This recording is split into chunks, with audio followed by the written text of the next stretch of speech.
आज खाएँ मिठो मिठो मिठो मोमो। वेलकम छ साथीहरू मेरो डेली भ्लगमा। नमस्ते, म चाहिँ अनिच्छा विक तपाईँहरूको लागि डेली भ्लग लिएर आइसकेको छु। मेरो भिडियो हेरेर सबैजनाले माया गरिदिनु होला। अनि आज बिहान बिहानै उठेँ अनि बिहान बिहानै उठेर मिलमा गएँ। अनि यता आन्टीले धान कुटाइदिँदै हुनुहुन्थ्यो, मैले भिडियो पनि बनाएँ। अनि मिलबाट घर आएर अनि कोठामा आएको त मेरो कोठाको हालत त्यस्तो भएको कि अनि मैले मिलाएँ सबै लुगाहरू जति। अनि मैले त्यस्तो कोठालाई यस्तो बनाएँ, तर मेरो कोठा खासै राम्रो चाहिँ छैन है।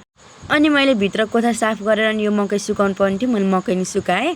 अनि मम्मीले चटनी बनाउनु पर्नुभएको थियो, अनि मैले तावामा तेल र अनि टमाटर राखेर फ्राई गरेँ। अनि सिधै लगेर सिलौटोमा पिसेँ। अब सिलौटोमा पिसेको अचार छुट्टै टेस्टी हुन्छ होइन त साथीहरू। अनि मैले सिलौटोमा पिसेँ। अनि खाना खाएर कति सिक्न गर्थेँ अनि दिदीले मोमो राखिदिनु भएको रहेछ। अनि मैले गएर मोमो पनि खाएँ। कति मिठो थियो मोमो, घरमै बनाएको, टेस्टी पनि थियो। मेरो भिडियो हेर्छ मेरो दिमागमा धेरै धेरै धन्यवाद। मेरो भिडियो हेरिराख्नु र म हालिराख्छु। बाई।